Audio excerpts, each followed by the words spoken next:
Welcome to AI in Marketing. I am your host and news curator Stan Bertolo from Nitro Marketing. You will find links to all the stories mentioned in this episode in the show notes.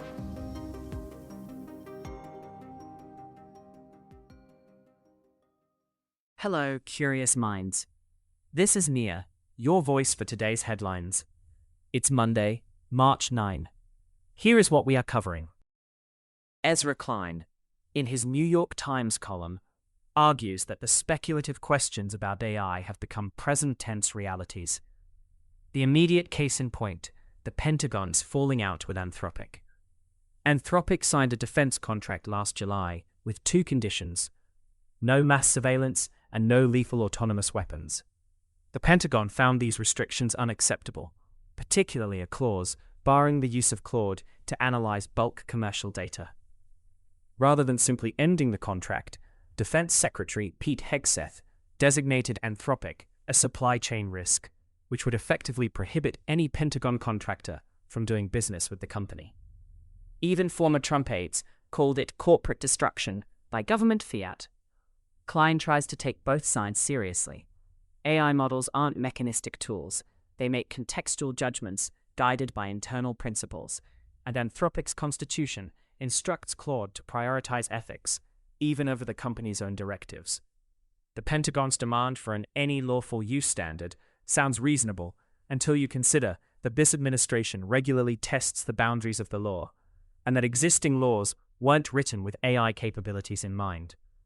On the other hand, elected officials are more accountable than tech CEOs, and a private company setting red lines on military operations raises its own problems. The Pentagon subsequently signed with OpenAI, which claims it secured the same red lines Anthropic insisted on.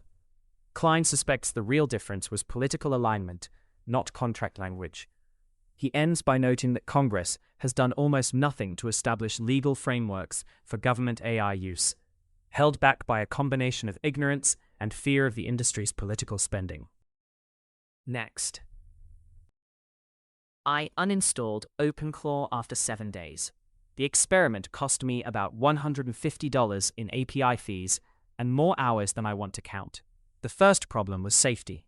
OpenClaw needs deep system access to be useful, so I ran it in a virtual machine, but sandboxing it for safety while giving it enough reach into my email, calendar, and files to do anything worthwhile was a contradiction I never resolved.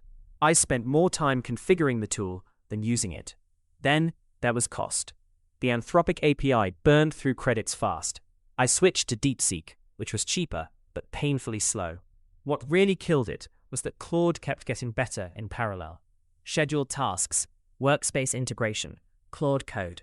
I was already using Claude alongside OpenClaw to check its work or handle what it couldn't, and at some point, the agent became overhead rather than help. The things I wanted from an autonomous assistant were increasingly just available in the tools I was already paying for. Moving on. A study led by Bournemouth University reveals that 41% of UK adults are open to using AI for mental health support, with 61% globally sharing this sentiment. The research, involving 31,000 participants across 35 countries, also indicates that a quarter of UK adults would consider using AI for teaching their children, and 45% globally would trust AI as their doctor. The findings highlight a significant willingness to integrate AI into personal and professional roles, though concerns remain about the quality and safety of AI advice. Dr. Alla Yankaskaya, the study's lead, notes that while AI can offer immediate support, it lacks the precision of human professionals. The mental health charity Mind has launched a commission to explore AI's role in mental health, emphasizing the need for responsible development and safeguards. The study, published in AI and Society, underscores the potential and challenges of AI in healthcare and education. Meanwhile, Kalinowski, a senior member of OpenAI's robotics team, resigned due to concerns over the company's partnership with the US Department of Defense. Announced on social media, her departure was based on principles regarding the use of AI in national security. Kalinowski highlighted insufficient policy guardrails, particularly around surveillance and autonomous weapons, as reasons for her decision. She emphasized her respect for OpenAI's leadership, including CEO Sam Altman, and expressed pride in her team's work. OpenAI stated that the agreement with the Pentagon aims to responsibly integrate AI into national security, explicitly rejecting domestic surveillance and autonomous weapons. The resignation occurs amid increased competition among AI developers to supply technology to the US government, with tensions rising between OpenAI and Anthropic. Anthropic CEO opposed using AI for mass surveillance or autonomous weapons, clashing with defense officials who seek flexibility in AI deployment. Kalinowski intends to continue working in responsible physical AI after a brief hiatus. On a different note, Jack Dorsey, co-founder and CEO of Block, recently laid off 40% of his workforce, citing the need to restructure the company around artificial intelligence. In an interview with Wired, Dorsey explained that advances in AI tools necessitate a leaner, more agile company structure. He emphasized the importance of staying ahead of technological trends and expressed a desire to proactively adapt rather than react. Dorsey dismissed claims of overhiring, stating that Block's gross profit per employee was competitive with industry peers. He acknowledged employee dissatisfaction with the layoffs, but maintained that the severance packages were generous. Dorsey envisions a future where companies operate with minimal management hierarchy, integrating AI as a core component. He believes this shift will allow customers to create personalized products and experiences. Dorsey also discussed Block's focus on Bitcoin, viewing it as an open protocol for money transmission. He expressed disappointment with the centralization of the digital world, but remains optimistic about decentralization. Regarding Elon Musk's management of Twitter, Dorsey appreciates the company's privatization, but criticizes some algorithmic decisions and the fragmentation of conversations.